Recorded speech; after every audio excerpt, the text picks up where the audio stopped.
Hello and welcome to Rock Paper Shotgun, or should that be Rocket Paper Shotgun? We're heading to the stars in today's video, ending up in the vicinity of Saturn to experience a survival game with a twist. In Observation, you don't play as a vulnerable meatbag trying to stay alive in the depths of space, but as the environment designed to keep them safe. Specifically, you control an entire space station, or the bits of it you can wrestle under your control as the station's resident artificial intelligence, Sam. And if a friendly human name on a cold computing brain brings to mind 2001's Space Odyssey's nutty computer HAL, then you'll probably have some inkling of the strangeness that awaits you in No Code's latest tale. But does it deliver on that tantalising setup? Let's jack in and break down what does and doesn't work in Observation. What just happened? I think I blacked out.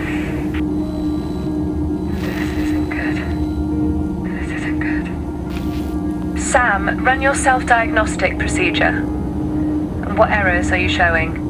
Casting you as the station's onboard artificial intelligence provides a refreshing perspective. As the title suggests, you're more an observer than actor, limited to viewing the world through a camera network flitting from lens to lens. You see, in order to connect with the station's various systems, the machinery that will help keep your human master, Emma, alive, you need line of sight with said devices, forcing you to awkwardly crane your camera's neck and zoom in and out, all delivered with a delightful mechanical whir, reminding you of those physical limitations.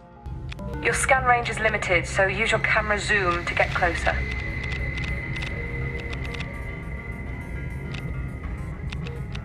The meat of the game's challenge is learning to work within the constraints of this limited network of eyes. Mechanically, it's actually not too dissimilar to Watch Dogs, weirdly, where you could also hijack CCTV cameras and use their line of sight to hack into distant devices beyond Aiden Pierce's physical reach. But where that was an insane power fantasy, Observation plays up to the claustrophobia of the network. There are rooms where cameras don't work, and shady corners where you can't quite see what's going on. You're basically omnipotent until you're not, and there's a satisfying tension in that. You do get the opportunity to break out of the cameras when spherical drones are introduced early on. Here you feel a sudden rush of power as you can probe those parts just out of reach. But a physical body introduces new limitations. Where Sam can jump between any functioning cameras, the sphere needs open passages to explore, and so it doesn't overpower the experience. In fact, one of the smartest things about Observation is the way it extends your reach and then draws it back in throughout the story. Sam can't quite get comfortable, and neither can you. I have no idea how that thing works. It was something Josh was working on. If cameras give Sam a body, it's the station's advanced machinery that see the game really come alive. Strip everything away and Observation is really about trying to make a space station work without an explicit instruction manual. It's a game that treats machines as the often baffling things they are. I mean, if you go to your kitchen right now and start looking on the front of your toaster or microwave, can you honestly say you know what all those buttons do? What does 4 mean in the context of toast?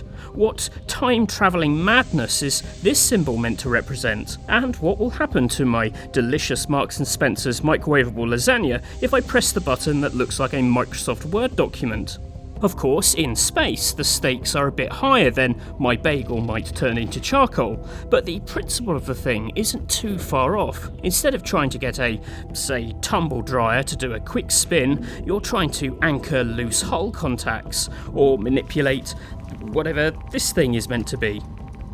Some of them are self-explanatory. Connecting to smaller systems is as simple as Bluetooth pairing, but others almost enter the realms of alien language as you try to decipher a wall of buttons and gauges, or eke out the correct order things have to be pressed. Some puzzles are presented directly as code breaking, as you look for supporting documents that unlock the mysteries within. This won't come as a surprise to anyone who played No Code's first game, Stories Untold. That was a series of episodic yarns each built around analog machinery, clacking a keyboard to play a text adventure, or twiddling the dials of a microfiche reader or a two-way radio. It took huge pleasure in apparatus and the art of using them. Like that game, Observation is another love letter to interfaces, although they're digital this time, and with it, the video game art of user interfaces. I often think of this as one of the invisible arts of game making, and you don't notice when it's done well, only when it stinks up the joint. To see the discipline put front and centre and made a cornerstone of a puzzling experience is a very cool thing.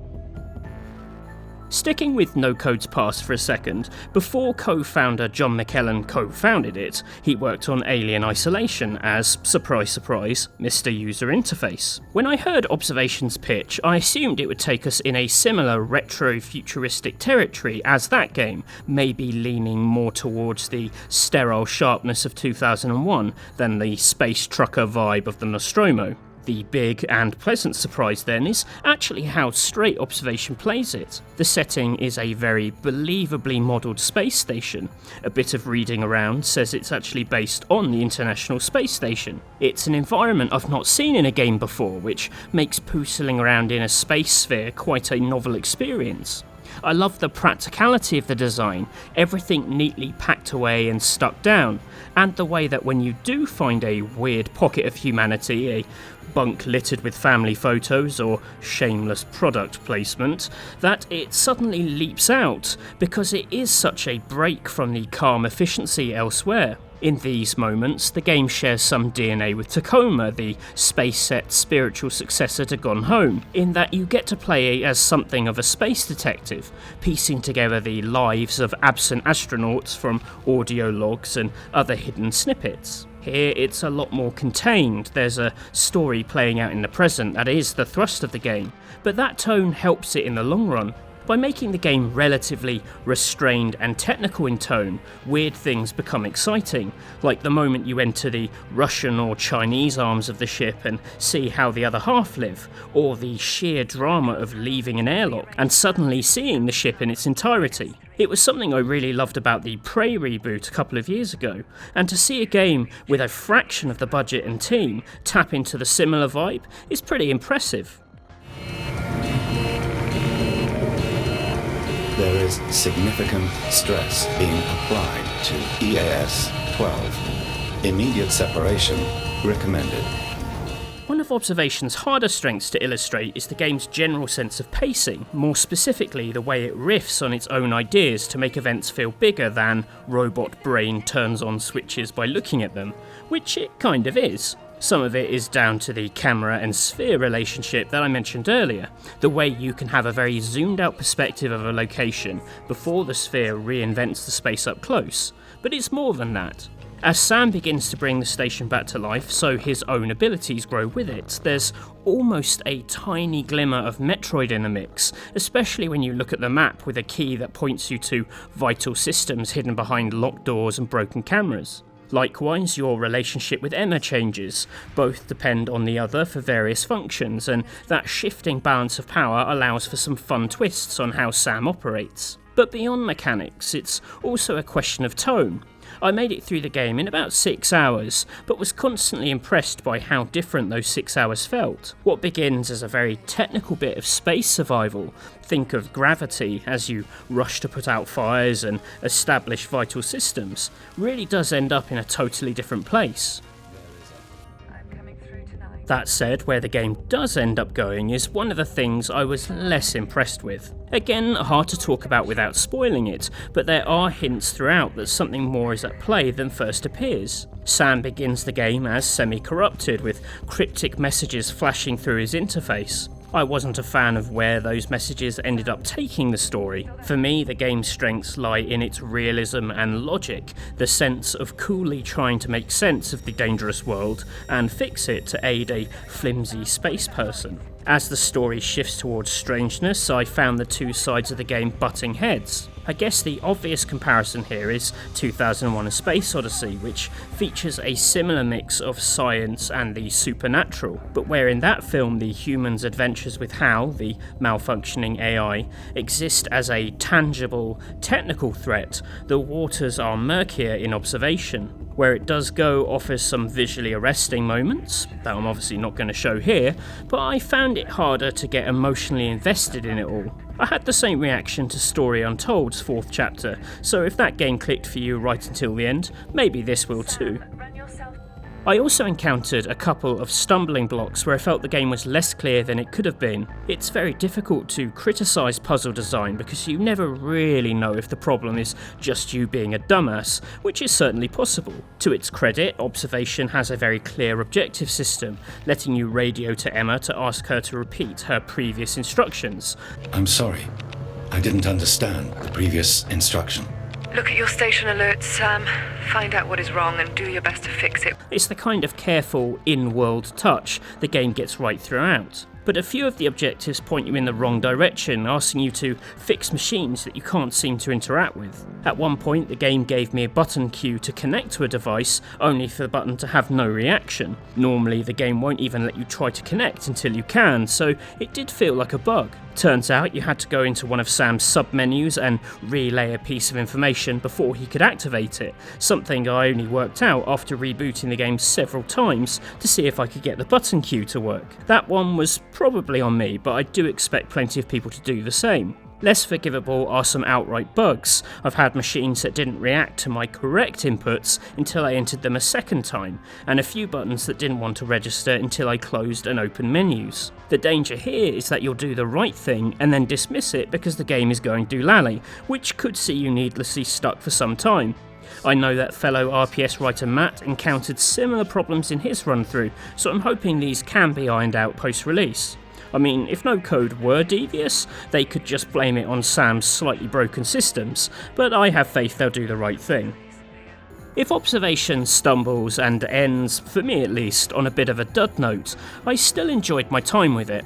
I love No Code's interest in the way we interact with game worlds and how they put that interaction at the heart of the story. It was great in Stories Untold, and this is a rich expansion of that approach. Just production values wise, this is a big step up too. When you look at how short the credits are, it's clear this is a team punching above their weight. Oh, and speaking of credits, a special nod to Anthony Howell as the voice of Sam, a voice so calming and benign that I'm not sure I could get cross at it even if it pushed me out an airlock. The main memory core has been corrupted.